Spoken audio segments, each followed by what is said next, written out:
The higher energy within you, the life force, literally uses your intellectual mind and your body as servants. We can be very proud of ourselves if we have high IQ, you have triple master's degrees, you've been acknowledged in the professional world, and yet when you refer back to the scriptures, the saying is that the life force, the prana, and Atma, your soul, use your mind, your body as servants, as vehicles. That's what they are. So when you're at the gas station calculating the price of gas or some grocery bill, the soul is using the mind as an instrument. That's what it is. So then imagine what the ego does. Ego's very fascinated with the body. Take it the actress who's doing a lot of injections and a lot of diets and weightlifting and all that. Our fascination with the body. Old traditional yoga is not fascinated by the body as a powerful entity of its own. And then Sivananda continuously talks about integration of unmanifest with the manifest world. Meaning, there's the subatomic energetic world, and then there's, let's say, city of Chicago, Rome, and Paris. The unmanifest is called unmessa, the manifest is called nimessa. And the pendulum keeps swinging. How does the pendulum swing? You go into rest, which means meditation. You bring that energy out into activity. And then you say, well, Kambiz, my life has many more dimensions than that. It's okay, but you can really narrow it down to 2 cycles. If you want to remain healthy, you have to somehow create that space of time to come back to the soul, somehow. Could be walk in the woods, could be hugging your grandchild, doing a puzzle, doing creative writing. Now, why do we stress meditation in yoga? Meditation is the actual practice of being able to watch thoughts, emotions, physical sensations marching before you, but you are not invested because you are the watcher, the viewer of the movie. This is why it is said in the Indian tradition that once you reach samadhi, which is continuous disbelief of the roller coaster ride of the mind. One definition of samadhi level 1 is that the witness continuously has the ability to disengage, disinvest from the fluctuations of emotions, thought. So what is meditation? Meditation is just that daily practice of disinvesting, detaching from passing thoughts, emotions, physical sensations. So then once you reach Samadhi 1, you can choose whether you want to meditate or not. A lot of the saints and the gurus have chosen to continue. The reason is, when you meditate, there's this upsurge of bliss, spiritual electricity, kundalini. So it is pleasurable.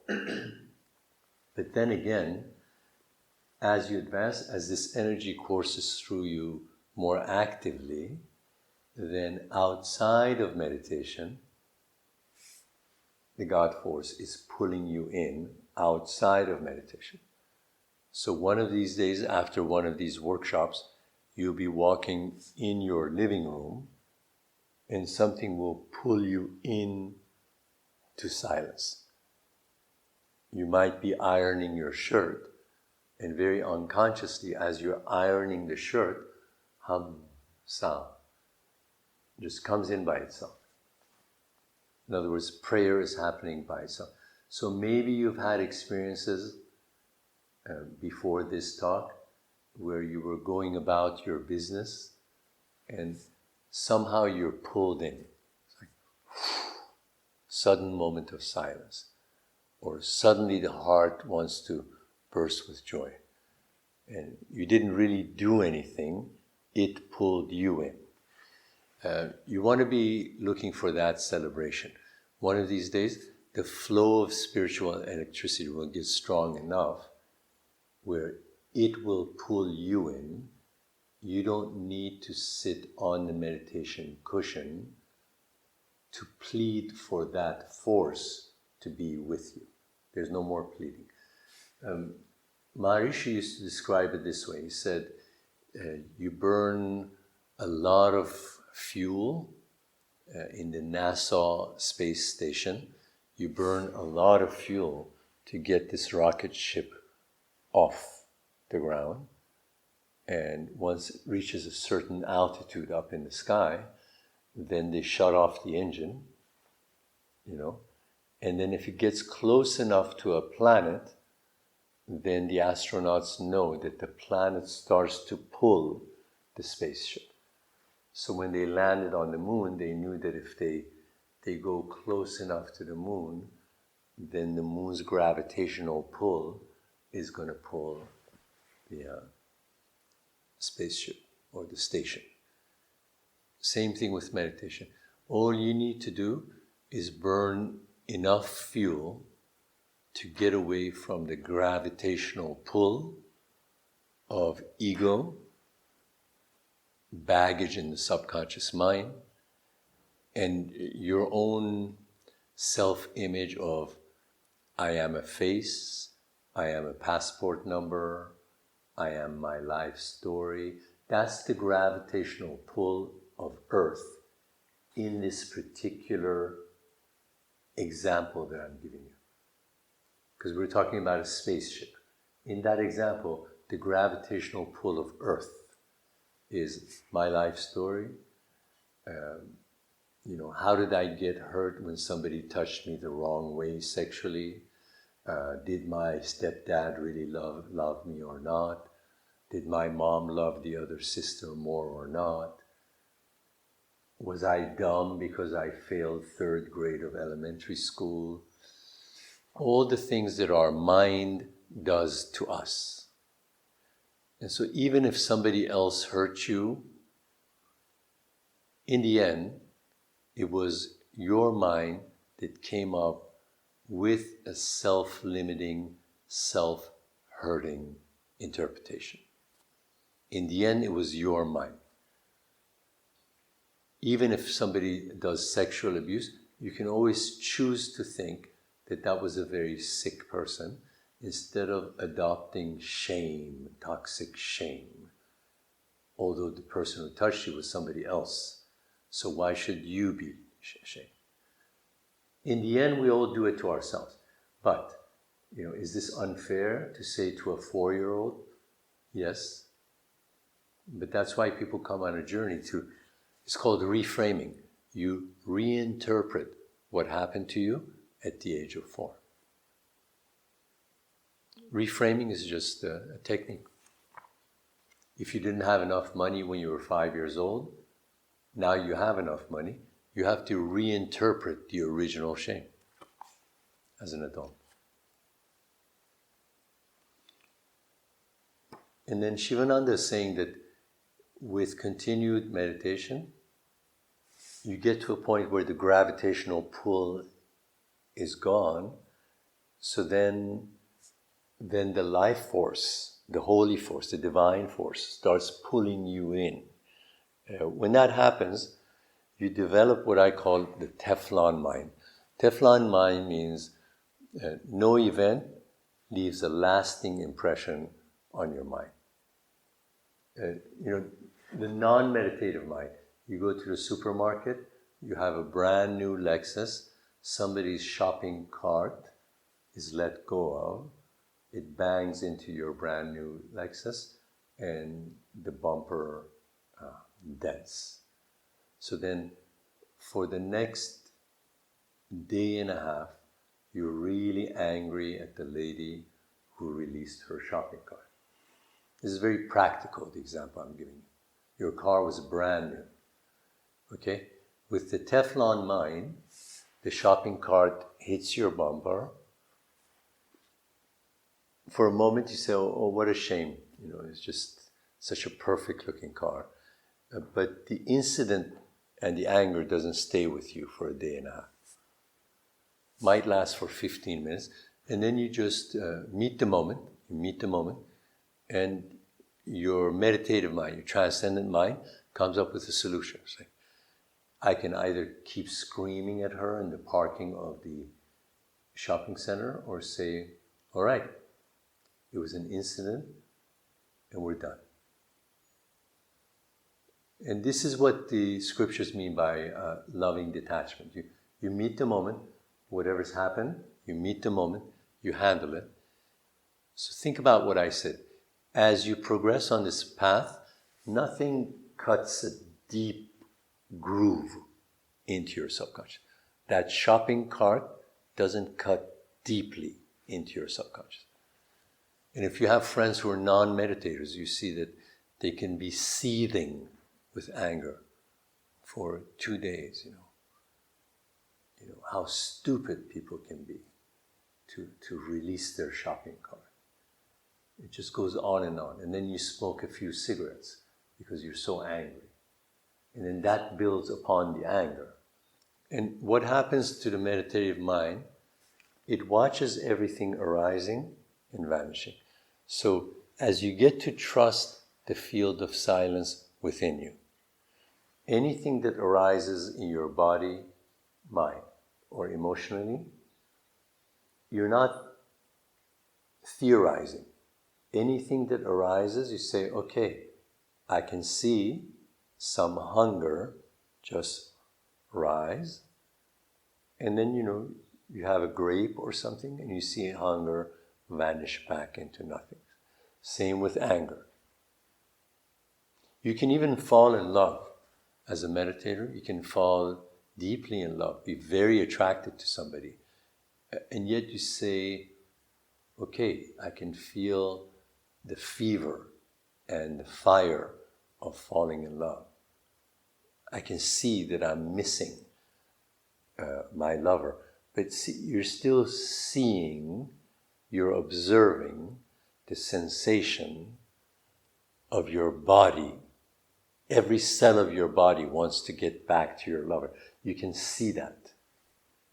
As it's happening, you can laugh and tell your sister, I can see that every cell of my body is wanting that embrace. You can see it. That's the Teflon. While it's happening. A non-meditator burning in the fever of a crush, romantic crush, usually doesn't say, oof, look at this. This is pretty strong. I can see how I'm being pulled towards the person. There's no seeing in a non-meditator's mind. In other words, the quiet observer is constantly there. I want you to think about this term. Yoga calls, one way that yoga calls your soul, they call it the quiet observer of your life. It's like you're in love, and it's the second date, you're waiting for your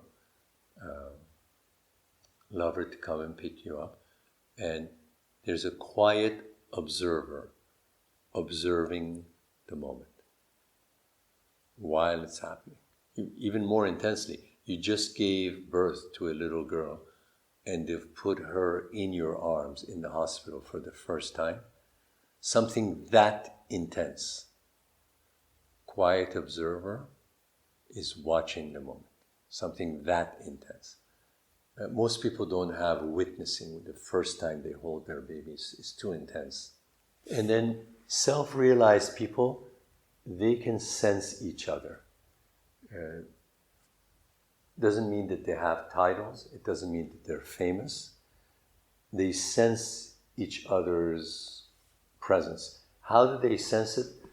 I would say inner silence, very good level of contentment,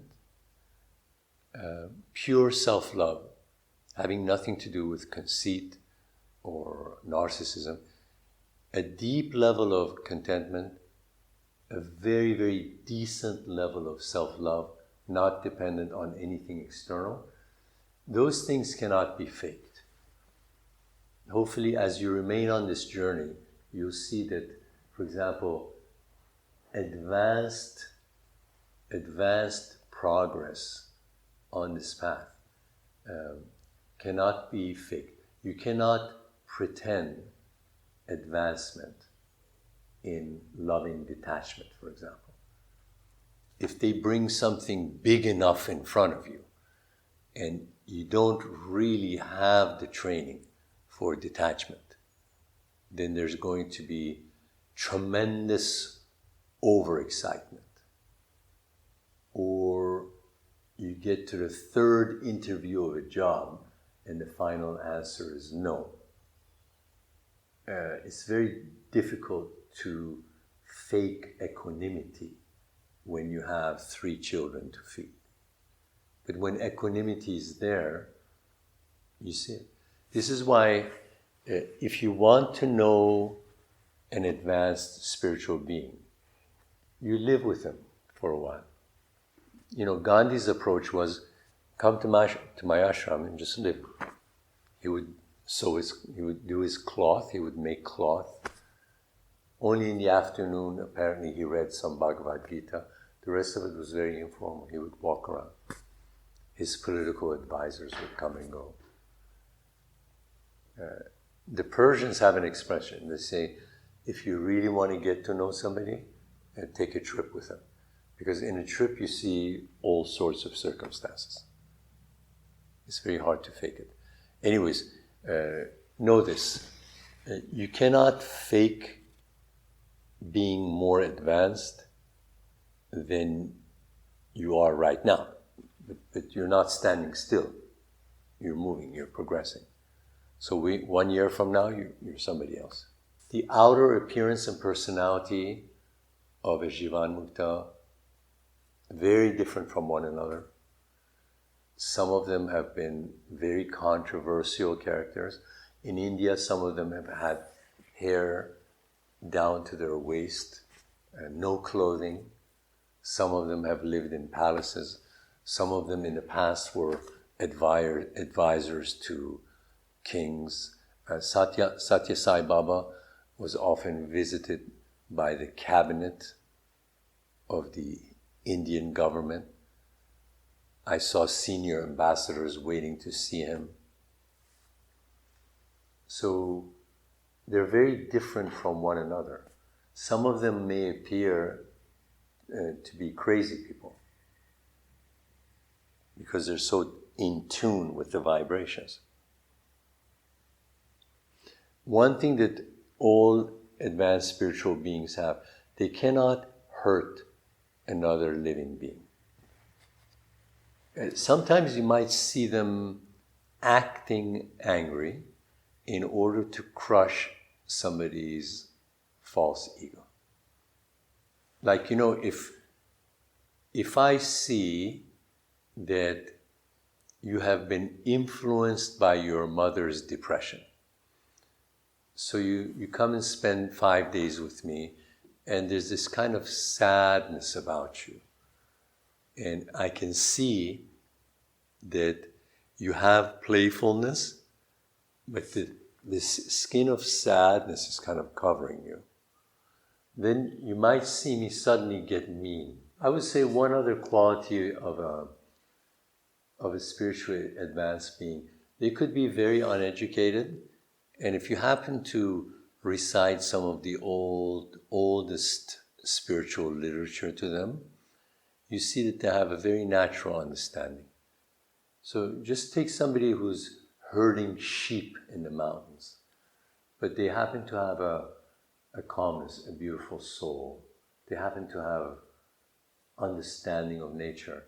And then you talk to them about loving detachment. You know, it's like if one of your sheep dies, you just understand that in nature, things are born, they live, and then they die. And you see that this shepherd had no problems understanding concept of detachment.